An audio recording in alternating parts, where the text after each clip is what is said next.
Hello children, myself Mrs. Sabita Patnaik, teacher in economics, DM School, Regional Institute of Education, Bhubaneswar. In this session today, we'll be continuing with the chapter People as Resource. In the previous chapter, in this topic, we had already discussed about what is human capital, what are the factors that determine the human capital. We also understood what are economic activities and how economic activities are categorized into primary, secondary and tertiary, and also we understood what is the division of labor between the males and the females in the society. Now, we'll continue with the same chapter in this session. Today's topic is quality of population. Now children, everything that we do in our life, we look for quality.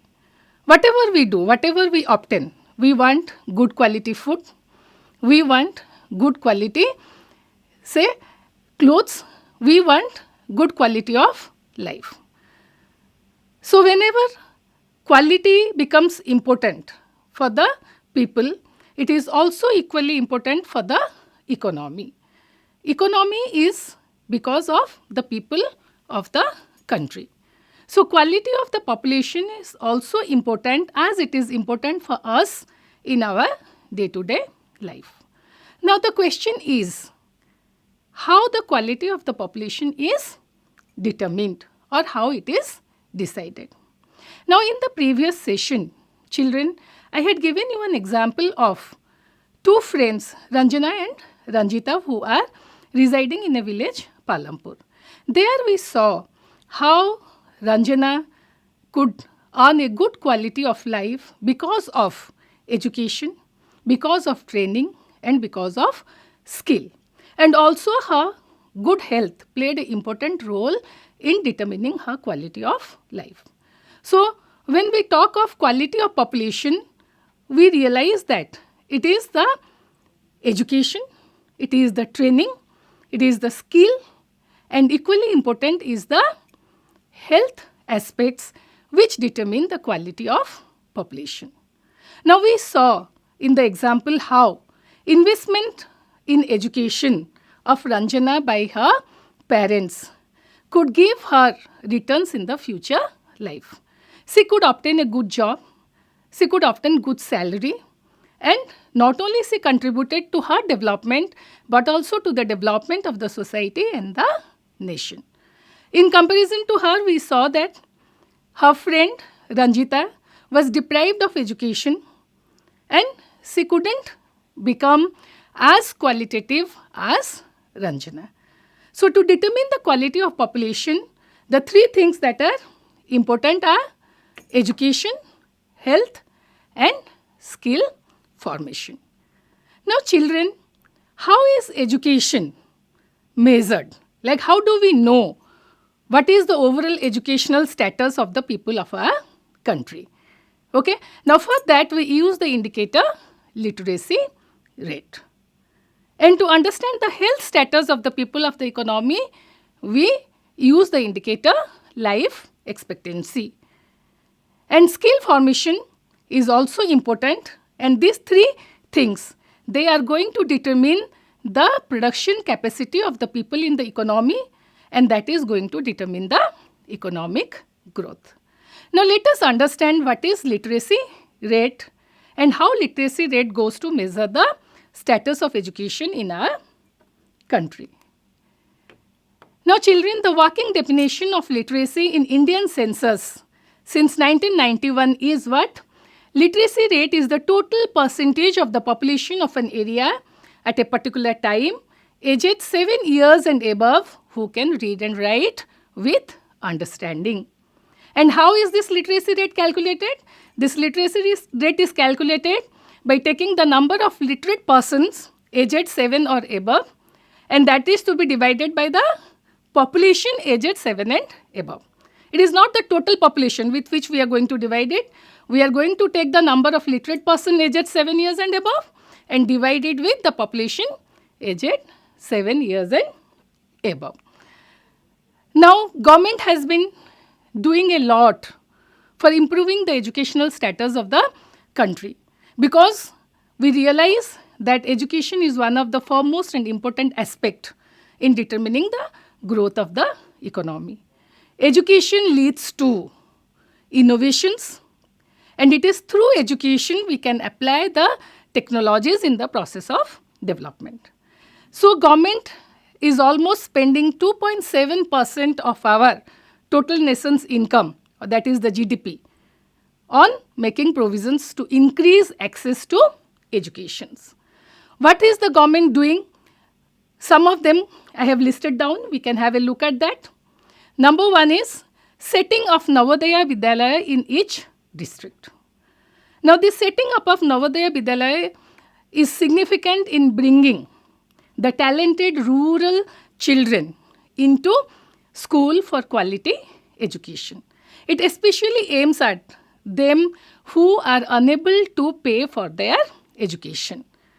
They are the residential schools which has been set up by the government in various districts, where children are given free education, free boarding and lodging, free school uniform, free textbooks, and also free stationaries. Now, the second step that has been taken by the government is Sarva Shiksha Abhiyan, to provide elementary education to all children in the age group of 6 to 14. Then the third step that the government has taken is bridge courses and back to school camps to increase enrollment in elementary education. This is a very important step that has been taken by the government, because many children, they drop out from the school due to various reasons. See, children, particularly, especially in the rural areas and also to some extent in urban areas, who belong to the deprived section of the society, they do not want to remain in the school because they are hungry, they want food. So they think that if they go out of the school and they can do some work, they can get at least their food for the day. So these children are left out from the process of education. Now, government has initiated a campaign to bring them back to school in the process of elementary education by providing them what? Midday meals, which will take care of the attendance of the children, and also it will retain the children in the school. Along with that, the nutritional status can also be taken care of through the midday meal schemes. Now, next, what the government has done for higher education, increasing access, quality for higher education, adoption of state-specific curriculum, use of information technology, and vocationalization. This has been done to take care of education in the higher secondary and senior secondary classes. Now, the next step that the government has taken is focus on distant education, convergence of formal and non-formal, distant and IT education institutions. The government has been focusing on how education can be imparted through distant education, how the formal, non-formal, distant and IT educations together can be brought into convergence. And what also the government has done, it has increased the number of colleges and the universities. Now, children, let us have a look at this graph. This is a graph which is there in your textbook, NCERT class 9th economics textbook. This is the graph 2.1. Here we can see, after so many years, okay, right from 1950-51, we initiated with our planning for the economic growth. From there onwards, what we have achieved. Okay, children, you see in this bar diagram, there are 3 bars, okay, three colored bars. Blue one is for the total literacy rate, green one is for the female literacy rate, and the red one is for the male literacy rate. Now, children, if you look at the bar diagram, look at the heights of the bars and you will get to know. Look at the blue bar. You will see from 1950-51, the total literacy rate has increased. From 1950-51 to 2011, you will see that how it has increased from 18% to around 74%. And if you compare the red bars with the green ones, you will see that always the male literacy rate is higher than the female literacy rates. Now, I have already told you that around 2.7% of our GDP is spent on education. And what all we have achieved over these years?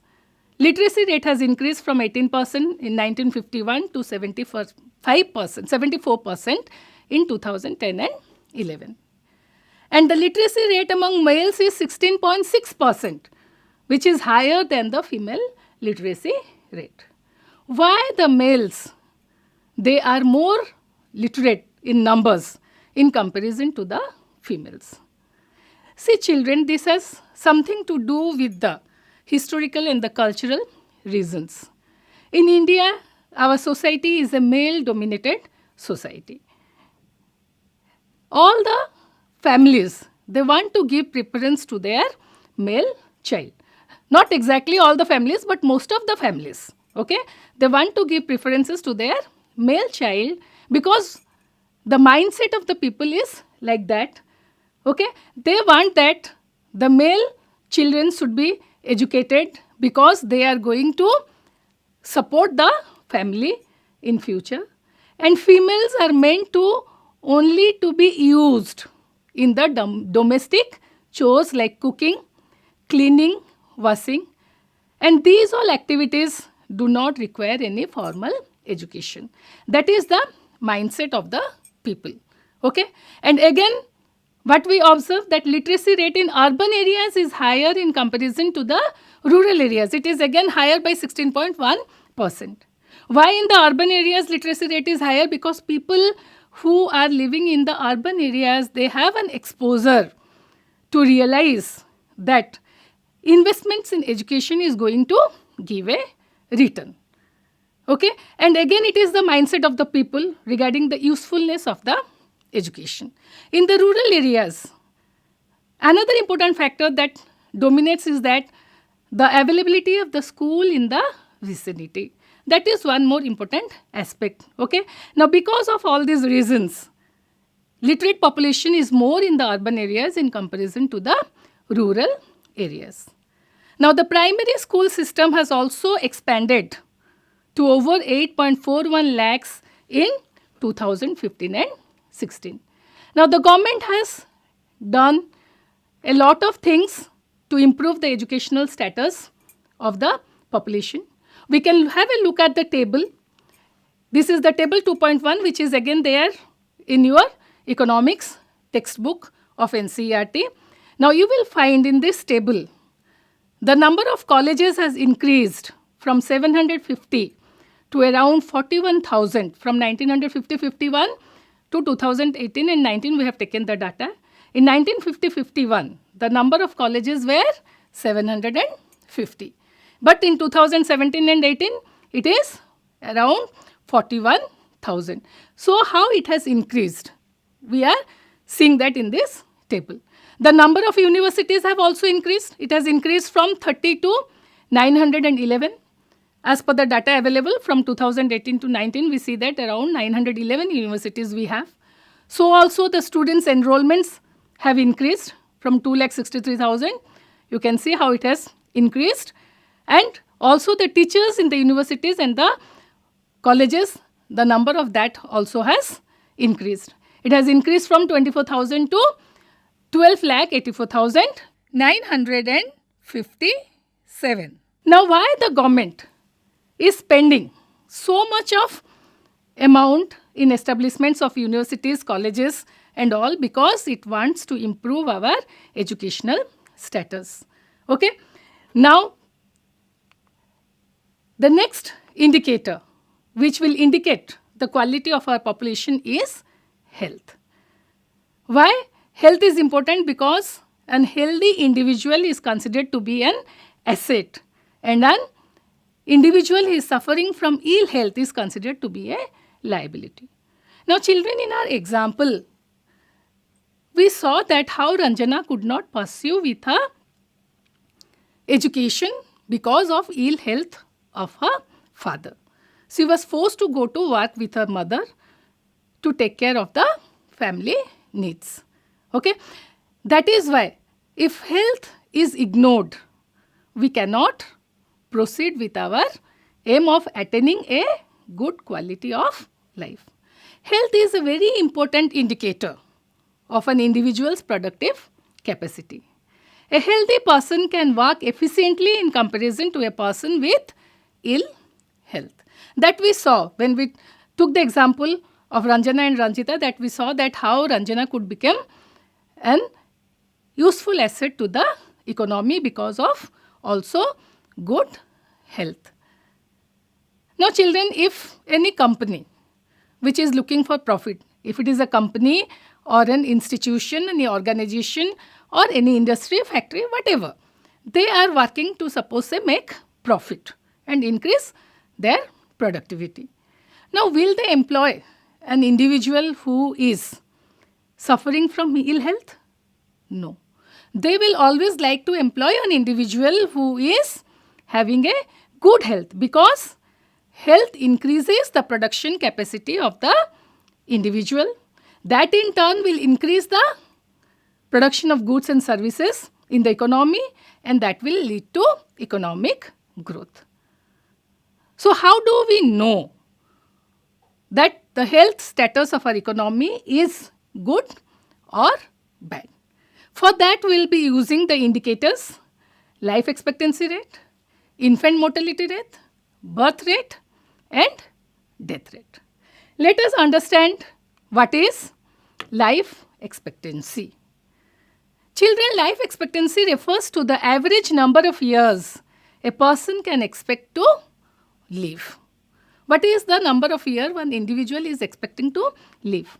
That will obviously depend upon what provisions we have for our health care. If we have enough provisions of health care, then with a slightest indication of ill health, we can immediately take required steps and we can take care of our health. Okay? And if these provisions are not available, then obviously because of the lack of provisions to take care of health, what will happen? We will be reducing our longevity to live. Okay? So life expectancy, how it is determined? It is determined based on the statistical average, considering many factors including year and place of birth, race, education level, income, and medical history. Now, education has also a very important role in keeping ourselves healthy. Why? Because once we are educated, once we are literate, we understand the importance of maintaining a good health. We realize how useful it is to live in a hygienic environment, how important it is to take a balanced, healthy diet, how to remain in a safe and sanitized way. That all is actually brought in through education. Okay? And a strong healthcare system. High income is no doubt one important aspect, because income makes provisions for everything. Okay? And a healthy diet increases the life expectancy rate. Now, other than the life expectancy rate, what are the other indicators that will determine the health status? One important aspect is infant mortality rate. Infant mortality rate is the number of deaths of children under 1 year of age per 1,000 live births. Okay? How many children are taking birth, and out of them, how many are surviving? That is very, very important. If the number of death is more, then that will show that our our health provisions are not adequate. Our health provisions are not that adequate to control the death rate of the children or the infants. It all depends on what is the immunization provisions that are there when the children are taking birth, what care the baby and the mother is being given after the birth of the baby, how hygienic is the environment in which the baby is living.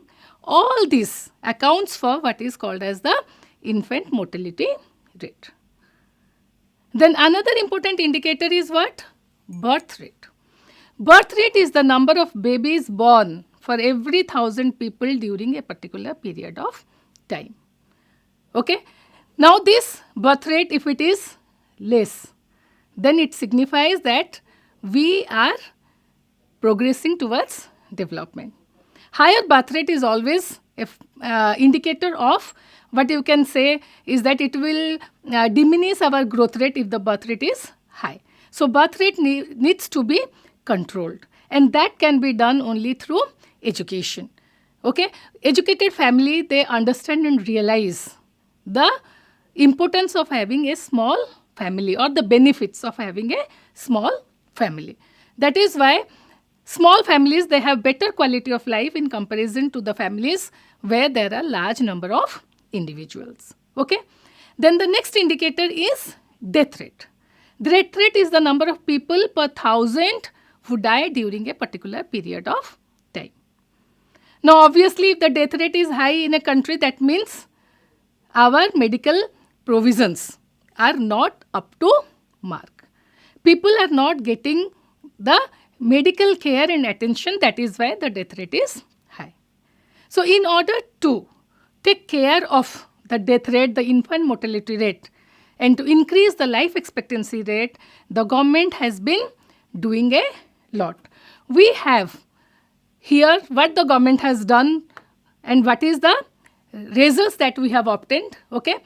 For improving the health status, our national policy aims at improving the accessibility of healthcare, family welfare, and nutritional service with a special focus on the underprivileged segment of the population. What does it emphasizes? The underprivileged segment of the population, those who have less income, those who are not able to take nutritional food, in them the death rate is high. So for that, what the government has been doing, the government has been opening up of hospitals, healthcare centers, primary health centers, okay, and medical research units that the government has been doing. And what we have achieved with that, the life expectancy has increased over the years to 68.3. As per the 2014 data we have, it is 68.3 years. And the infant mortality rate has come down from 147 in 1951 to 34 in 2016. And birth rate has also dropped to 20.4 and death rate to 6.4. So these all shows what? That our health status in the country has improved. But there is lot more to achieve. Now let us take a look at the table. Here, this table is again in your textbook, which I have taken from the textbook itself. It is the table 2.2. Here you can see the figures that has been given from 2013 to 2017.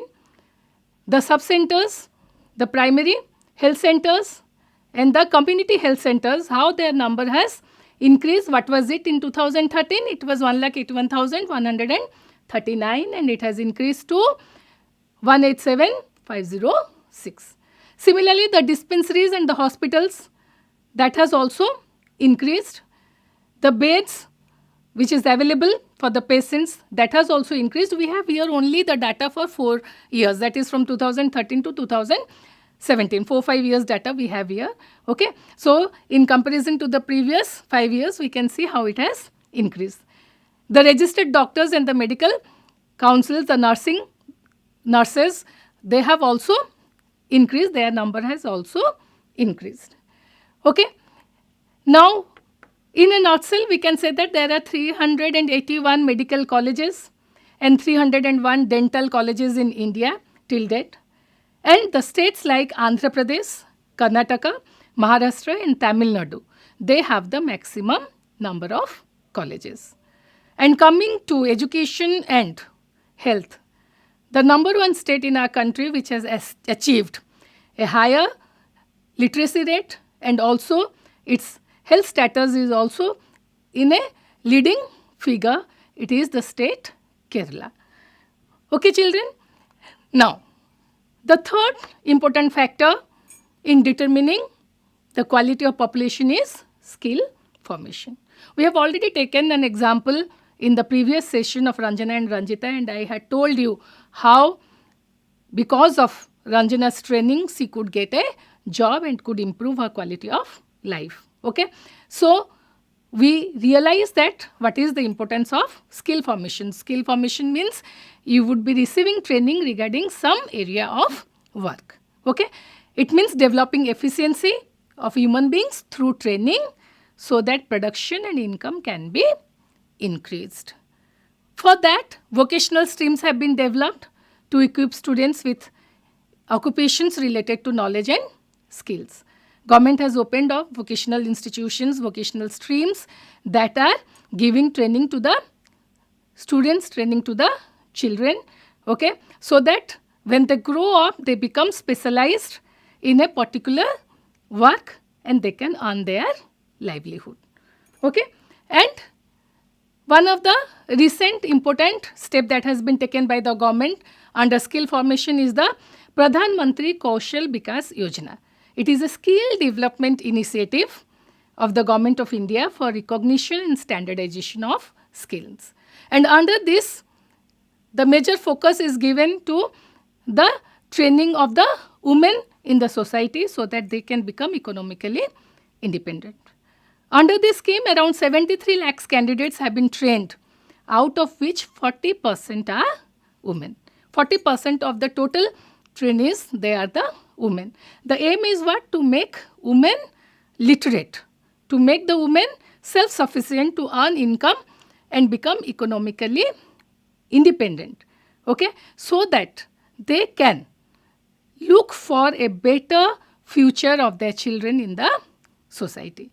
The male dominance that is there in the society can be changed only by the education and training of the women or the females in the society.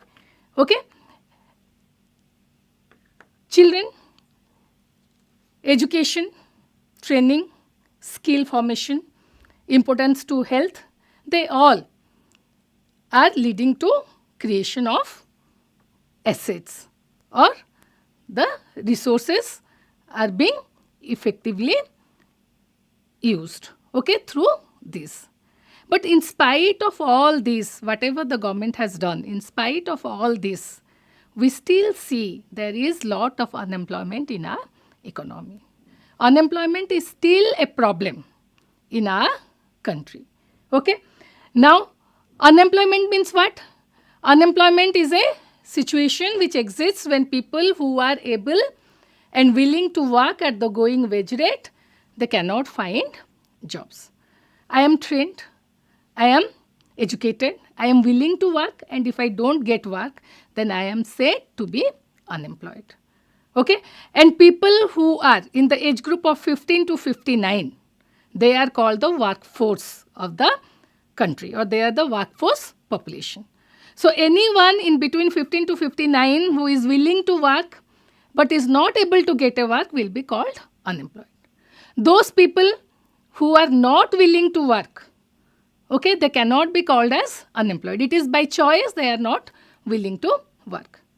Children below 15 years, they will not be considered in the working population and they cannot be called unemployed. Similarly, people above 15 years, okay, 59 years, people above 15 years and in between 59 years will be called as working population, and beyond that 59 years of age, all the people will be considered as dependent population. Though you see many people are working after 59 years of age in the informal sectors, they are working, but still then they will be not categorized under the workforce. Okay?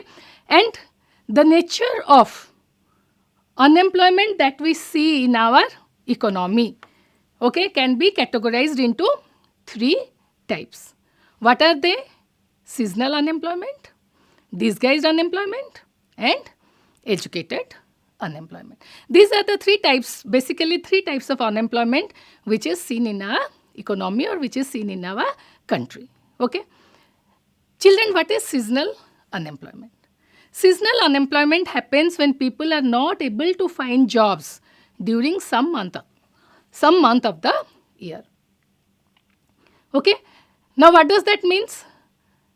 you are employed in some part of the year and in the other part of the year you are not employed. Then you are said to be seasonally unemployed. This basically happens in the agricultural sector. In the agricultural sector, particularly the works which are related to seasons like cultivation of crops, you will find that people are gainfully employed during the season when the seeds are to be sown during the harvest season. In the other parts of the year, they are not gainfully employed. They remain unemployed. That is called as seasonal unemployment. Seasonal unemployment can also happen. It is basically a feature of rural area, but it can also happen in the urban areas with some industries, some factories which are producing goods which have a demand in a particular season in the year. Like take for example, woolen garments. Woolen garments are manufactured to be worn in winter season. So in the winter season, the demand will be more. As the winter season will get over, the production of that commodity will decrease because the demand for that will decrease. So people will remain unemployed after the winter season is over. Okay. Now the next type of unemployment is disguised unemployment. This is a hidden unemployment which we are not able to see through our naked eyes. Disguised unemployment is also a typical feature of the rural area. It refers to a situation in which people are seen to be working, but their contribution to the total productivity is nil. You cannot know whether an individual is actually employed or unemployed in disguised unemployment. Because when we will see that people are working, but actually their contribution to the productivity is not there. Okay? How? Let me give you an example. Suppose say in a village, say Raghu, he owns a piece of land. He and his wife, both of them are working in that piece of land. Okay? That piece of land, let us take for an example that it is a piece of say 1 acre of land. Okay? Now whatever best seeds, fertilizers, manures they are using, the couple is able to, suppose they produce in one season, say crop, say wheat of 100 quintals. Okay. Now both of them are producing how much? 100 quintals. That means each one's productivity is how much? 100 divided by 2. That means 50 and 50. Raghu's share is 50 and so also his wife's share is 50. Now what happens if they have 2 children? They have completed their education and they are waiting for a job. They haven't yet got any job. So they are sitting idle at home. Now what would they like to do? They would like to share the burden of work of their parents. So both of them will join the parents in the field. Okay. The field capacity is fixed and limited. Now 4 people are working in the field. Raghu, his wife and his 2 children. 4 of them are producing, suppose, same 100 quintal of wheat. Now each one's share becomes how much? 100 divided by 4. So it becomes 25 quintals. See what we have seen here. Each one's share has got decreased from 50 to 25. That means if Raghu's children are removed from the work also, their productivity is not going to get affected. That means these children are not contributing anything to the total productivity.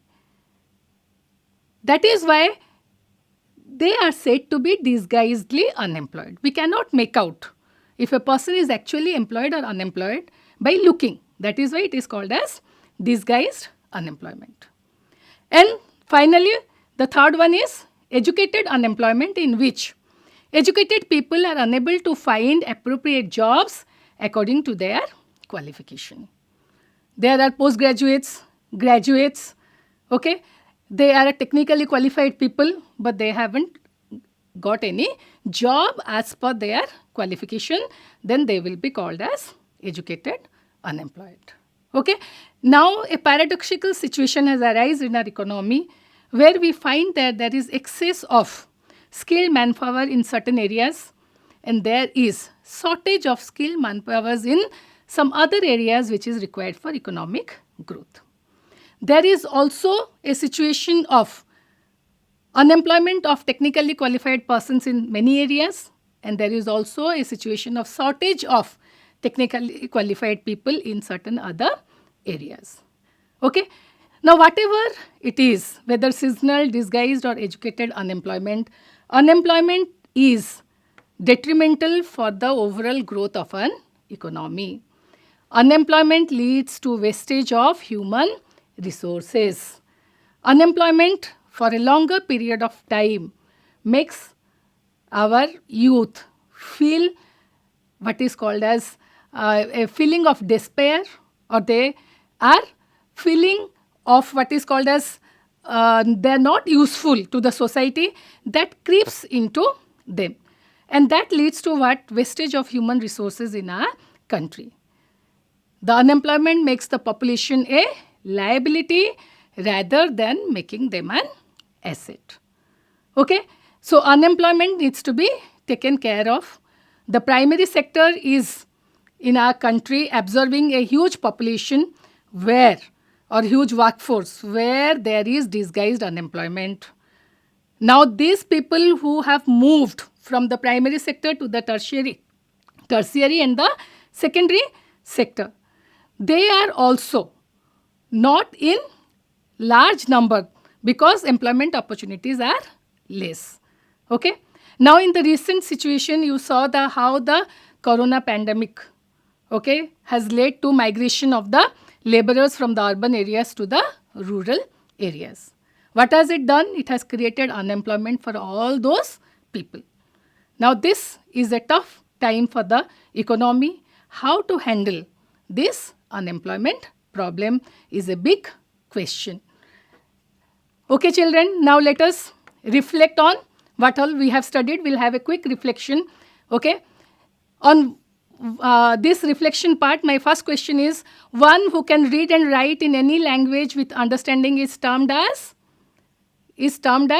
literate. Second question is, quality of population depends upon literacy rate, health, skill, or all of the above. Obviously, it is all of the above because these three things are very important to determine the quality of population. Why is the literacy rate low among the females? Is it because of lack of educational opportunities? Is it because of lack of transport facilities? Is it because of lack of infrastructure? Or is it because of lack of income? Obviously, it is because of lack of equal education opportunities. Which of the following is a significant step towards providing elementary education to all the children in the age group of 6 to 14 years? Sarva Shiksha Abhiyan, Adult Education Program, Midday Meal, none of the above. It is obviously the Sarva Shiksha Abhiyan. Now, the next question is, infant mortality rate refers to the death of a child under the age of 1 year, 2 years, 3 years, 4 years. It is, we have already discussed, it is 1 year. The scheme for the establishment of residential schools to impart education to talented children from rural areas is Kendriya Vidyalayas, Navodaya Vidyalayas, Sarvodaya Vidyalayas, none of the above. Yes, it is Navodaya Vidyalayas. We have already talked about it. The persons who are not working by choice are covered under which type of unemployment? They are covered under none of the above because they are voluntarily unemployed. In which of the following fields is disguised unemployed found? Unemployment is found in industries or in agriculture, mining or fisheries. It is particularly found in the agricultural sector. PHC stands for what? Public Health Club, Private Health Club, Primary Health Center, none of this. It stands for Primary Health Center. At Palampur village, in an agricultural field, 6 men are required for weeding, but 10 people are doing the work. This kind of unemployment is known as disguised unemployment because here more people are there than required. Okay? Now the next question is, the workforce population of India includes people from the age group of 10 to 59, 15 to 59, 20 to 59, 25 to 59. It is 50 to 59 years. Numbers of babies born for every 1,000 people including a year is called, during a year is called death rate, birth rate, growth rate or population increase. It is called as the birth rate. Okay children, now let us summarize what all we have discussed today.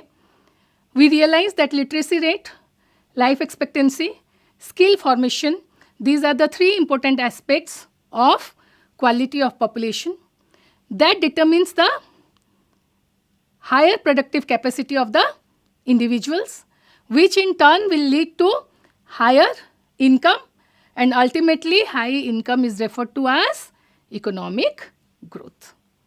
I hope you liked the sessions today, children. See you in the next session. Thank you.